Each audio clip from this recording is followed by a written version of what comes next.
Hi vlog! Welcome to my guys. So kasama ko na naman ang Mr. Heartthrob ng San Mateo Rizal, si Anthony. Syempre, Sunday gaming ngayon para magpapawis.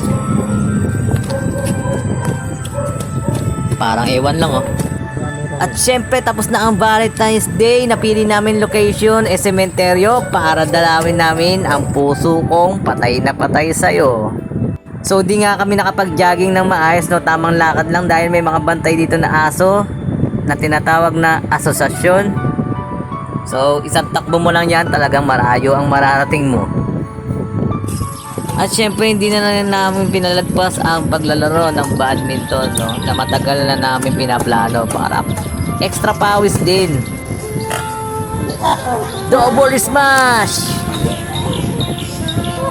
Oh ha? Ulot ka ngayon, boy.